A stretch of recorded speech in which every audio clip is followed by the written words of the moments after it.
ई अध्यापक आपका स्वागत करता है। नमस्कार प्यारे बच्चों, कैसे हैं आप? आशा करती हूँ अच्छे होंगे। तो आज मैं लेकर आई हूँ रहीम के का अभ्यास कार्य। उससे पहले आपसे गुजारिश है, मेरे चैनल को प्लीज़ सब्सक्राइब ज़रूर करें और अपने फ्रेंड्स के साथ, रिलेटिव्स के साथ, सबके साथ इसको शेयर करें। ये हिंदी विषय के लिए बनाया गया है। शुरू करते हैं। प्रश्न 1, पाठ में दिए गए दोहे की कोई पंक्ति कथन है और कोई कथन को प्रमाणित करने वाला उदाहरण। इन दोनों प्रकार की पंक्तियों को पहचान कर अलग अलग लिखिए। तो अब हम इसका उत्तर देखते हैं। उदाहरण वाले दोहे हैं, तरुवर फल नहीं खात है, सरवर पीत न पान, कही रहीम पर काज हित, संपत्ति सचहि सुजान। दूसरा, थोथे बादल क्वार के, जो रहीम गहरात, धनी पुरुष निर्धन बहे, करे पिछेली बात। तो ये जो दोनों दोहे हैं, ये उदाहरण को बताते हैं।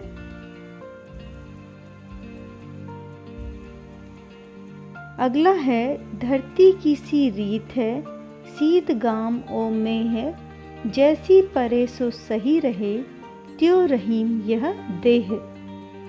तो ये 3 जो दोहे बताए गए हैं, ये उदाहरण देकर बताए गए हैं। जिसमें लास्ट है, इसके अंदर धरती का उदाहरण है।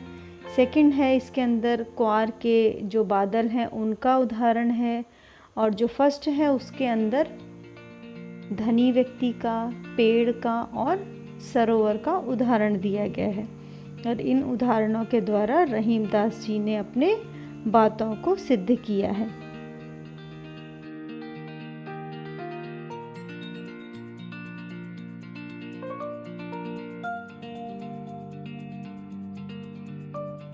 अब आगे है कथन वाले दोहे। कही रहीम संपत्ति सगे, बनत बनत बहुरीत, विपत्ति कसौटी जो कसे, तेई सांचे मीत। और दूसरा, जाल परे जल जात बही, तजी मीनन को मोह, रहीमन मछरी नीर को, तऊ न छाड़ती छोह। ये जो दोनों दोहे हैं, ये कथन वाले हैं, मतलब इसके अंदर कोई बात कही गई है। जिसे पहले में इसमें बताया गया है कि हमारे सगे संबंधी, रिलेटिव्स जो हैं या हमारे मित्र कौन से लोग बनते हैं, क्यों बनते हैं, और कौन से हैं जो हमारे लिए सच्चे मित्र होते हैं। इसी तरह से दूसरे वाले दोहे में ये कथन कहा गया है कि जल और जो मछली है उसका संबंध कैसे होता है और किस प्रकार से लोग जो हैं वो मोह माया में फंसे रहते हैं इस संसार में, इसको बताया हुआ है। और इसके बारे में ये कथन कहा गया है दोहे के रूप में।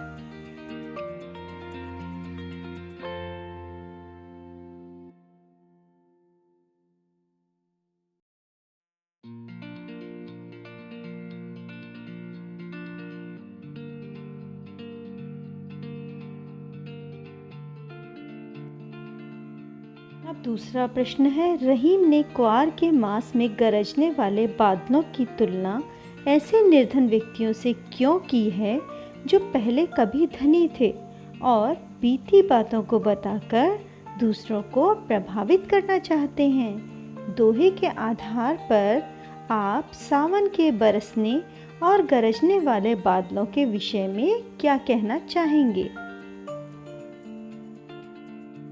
प्रश्न का उत्तर इस प्रकार से होगा।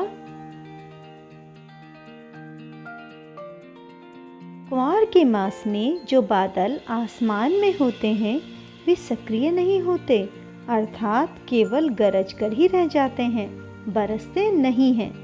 उसी प्रकार जो निर्धन हो गए वे केवल बड़बड़ा कर रह जाते हैं, कुछ कर नहीं पाते।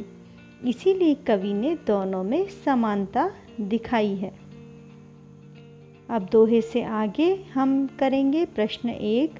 नीचे दिए गए दोहों में बताई गई सच्चाइयों को यदि हम अपने जीवन में उतार लें तो उनके क्या लाभ होंगे, सोचिए और लिखिए। क तरुवर फल वाला है, ख धरती की सी, ये दो हैं। तो इसका उत्तर होगा क। हमारे मन में परोपकार की भावना का उदय होगा और हमारे मन में लोभ मोह नष्ट हो जाएगा। लोगों में कटुता, द्वेष और विषमता कम होगी और सद्भाव बढ़ेगा। तो इस वाले दोहे में बताया गया था कि पेड़ अपने फल नहीं खाते, सरोवर अपना पानी नहीं पीता।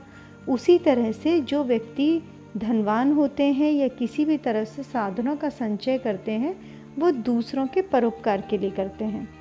दूसरा है, हमारा शरीर मन सहनशील होगा और हम आने वाले कष्टों के लिए हमेशा तैयार रहेंगे। हमें दुख की अनुभूति कम होगी। तो इसमें धरती का उदाहरण दिया गया था। अब हम करेंगे भाषा की बात। निम्नलिखित शब्दों में प्रचलित हिंदी रूप लिखिए, जैसे पड़े, परे। इसमें रे और डे का उपयोग है। विपत्ति, बादर, मछरी, शीत। तो इसका उत्तर होगा, विपत्ति जो है उसको हिंदी में विपत्ति कहा जाता है, बादर को बादल कहा जाता है, मछरी मछली के लिए उपयुक्त होता है, और शीत जो है वो शीत यानी शीत ऋतु के लिए उपयोग में लाया गया है। प्रश्न 2, नीचे दिए गए उदाहरण पढ़िए। बनत बनत बहुरीत, ख जाल परे जल जात बही। उपयुक्त उदाहरणों की पहली पंक्ति में ब का प्रयोग कई बार किया गया है और दूसरे में ज का। इस प्रकार बार बार एक ध्वनि के आने से भाषा की सुंदरता बढ़ जाती है। वाक्य की रचना की इस विशेषता के अन्य उदाहरण खोजकर लिखिए। अब हम देखते हैं इसका उत्तर क्या होगा।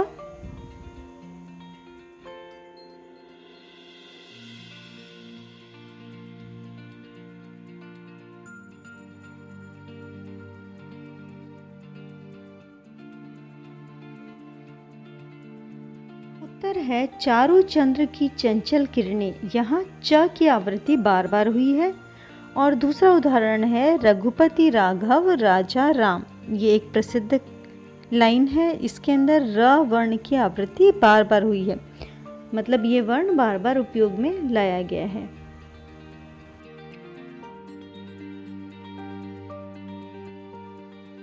अगला है, विमल वाणी ने वीणा ली। यहाँ व वर्ण की आवृत्ति बार बार हुई है। नेक्स्ट है, मुदित महापति मंदिर आए। यहाँ म वर्ण की आवृत्ति हुई है। तरुणी तनुजा तट तमाल तरुवर बछुए। यहाँ त की आवृत्ति हुई है। यहाँ एक ही वर्ण की आवृत्ति एक से अधिक बार की जाए वहाँ अनुप्रास अलंकार होता है। तो अनुप्रास जो है वो एक अलंकार है जिसकी आवृत्ति होने से जो सेंटेंस है उसका जो महत्व है या उसकी सुंदरता बढ़ जाती है। जैसे हर जगह इसमें त का उपयोग हुआ, इसमें म का उपयोग, हर वर्ड के आगे आवृत्ति हो रही है, मीन्स वो बार बार हो रहा है। तो वो कौन सा अलंकार है? अनुप्रास अलंकार। हमारे चैनल को सब्सक्राइब करना ना भूलें।